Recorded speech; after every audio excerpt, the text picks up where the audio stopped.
ప్రియ స్నేహితులారా, కళ్ళకు ఆకర్షణీయంగా ఉండేదంతా మన జీవితానికి మంచిది కాదు. నాలుకకు రుచిగా ఉండేదంతా మన శరీరానికి మంచిది కాదు. షుగర్ జబ్బు వచ్చిన రోగితో డాక్టర్ అంటారు, తీయగున్నటువంటి పదార్థములు తింటే నీ జీవితానికి ప్రమాదం. బిడ్డలారా, అటువంటి రోగము వచ్చినటువంటి వారు తీయగా ఉన్నటువంటి పదార్థములు తినకుండా ప్రయత్నం చేస్తారు. తింటే మాత్రం ప్రమాదం.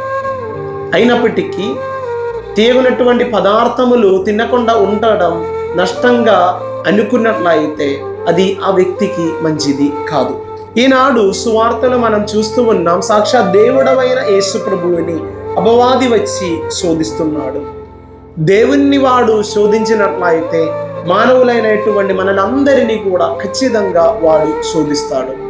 బిడ్డలారా, మన జీవితంలో ఎదురైనటువంటి శోధనలు వాటిని ఆలరించి తప్పు క్రియలు చేస్తే అది పాపం.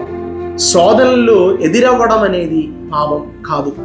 దేవునితో ఆయన అన్నారు, మీరు నన్ను ఆరాధిస్తే, మీరు నన్ను సాష్టాంగపడి ఆరాధించినట్లయితే ఈ భూమిలో ఉన్నటువంటి ఆయన చూపించేదంతా ఇస్తాడని. ఖచ్చితంగా నువ్వు నేను అపవాదిని ఆరాధించినట్లయితే ఈ భూమిలో మెరిసేదంతా వాడిస్తాడు, కానీ దేవుని రాజ్యం ఒక్కటి ఆయన ఇవ్వలేడు. దేవుని రాజ్యం ఇవ్వడానికి శక్తి కలిగిన వాడు ఒక్కడే, మరణాన్ని జయించిన మన దేవుడు. మన జీవితంలో ఎదురైనటువంటి శోధనలన్నిటిని జయించి ఆ దేవుని రాజ్యం వైపు నడవడానికి తగినటువంటి కృప కోసం దేవుని సన్నిధిలో ప్రార్థిద్దాం. దేవుడు మనలందరినీ దీవించునుగాక. ఆమేన్.